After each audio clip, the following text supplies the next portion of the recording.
So, welcome to LinguaFranca, the podcast dedicated to unlocking the secrets of successful international business communication. I am Serikzhan and I'll be guiding you through today's discussion. And I am Dana Lebay, and I will be joining Arailym to explore the critical role of translation, navigating the complexities of the global marketplace. So today's topic is particularly relevant given the increasing interconnectedness of business worldwide. And to delve into this crucial aspect of global business, we have distinct pleasure of welcoming Madame LEILA MIRZOEVA, a leading expert in translation with extensive experience. Professor LEILA, welcome to LinguaFranca. Thank you very much for your invitation. Guys, let me repeat, sometimes I feel myself like an imposter. Okay. Because I'm a teacher rather than translator. I'm not a practitioner with a very rich experience. I have some experience, but it is not very rich and long. Okay, so let's get started. Yep. And first question, can you give us an example of how a poor translation has negatively impacted a business? Okay, there are a lot of such examples. Some of them are really funny. And negative impact, okay. For instance, if we focus on such a specific sphere as tourism and also business in that field, we also deal with cafes, restaurants, and a lot of menus. For example, definitely it is possible to understand such kind of poor translation, but the impression will not be good if the non-professional translator deal with a menu. Thus, instead of tongue, they use the bread language for some specific dishes. Definitely, it will produce a comic effect.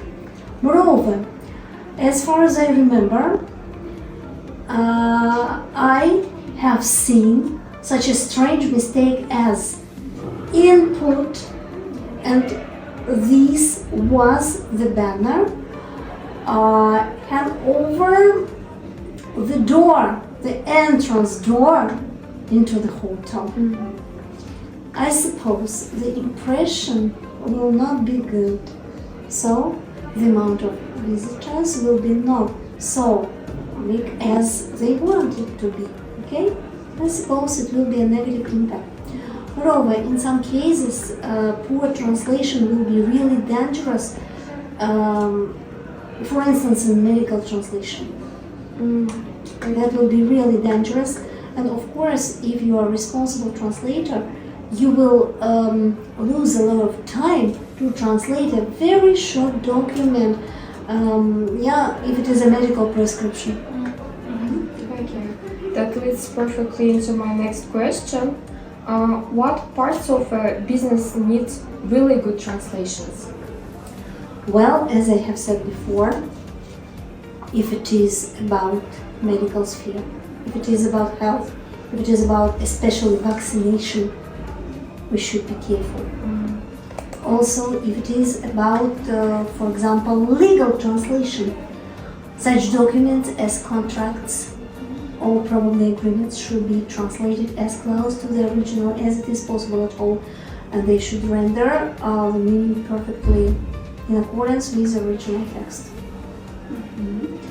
Also, we've heard a lot about the importance of human translators and how do machine translation tools fit into the picture. Are they a threat to human translators? Well, nowadays, I don't think that even AI can become a competitor for a human translator. I suppose it should be used rather as a tool in translators' hands. But probably we need several years, not we, but AI needs several years to be taught and to do translators work better than some translators which are not highly qualified.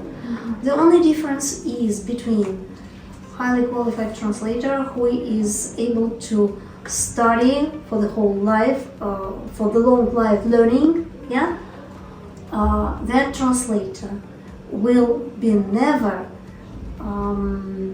how to say, yeah, that translator will be never out of service, yeah, that translator will be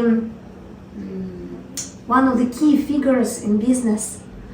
And if you just have the limited set of terms you are familiar with, definitely the AI or probably machine translation will win a victory. Okay? So you think that machine translation are just a good opportunity as tools for people to I agree with you. I suppose machine translation should just optimize your work but not replace it. Just to help it. Just to help.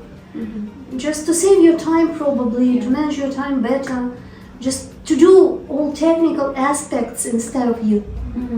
You should focus more on creative part of your translation. Yes. This is my opinion. Okay, the next question. What is your key advice for business looking to expand globally and effectively use translation services? Well, not to use artificial intelligence, use human translation. Yeah. I suppose that should be considered as the best advice because, well, even if AI provides us with a lot of opportunities to translate specific terms, even if it has been taught before and trained for this or that sphere, human being only can be flexible and just human brain can work in non-standard way. I agree totally with you. So this has been incredibly insightful. Thank you for sharing your expertise with us. Thank you very much. Indeed, thank you for your joining us. So that's all.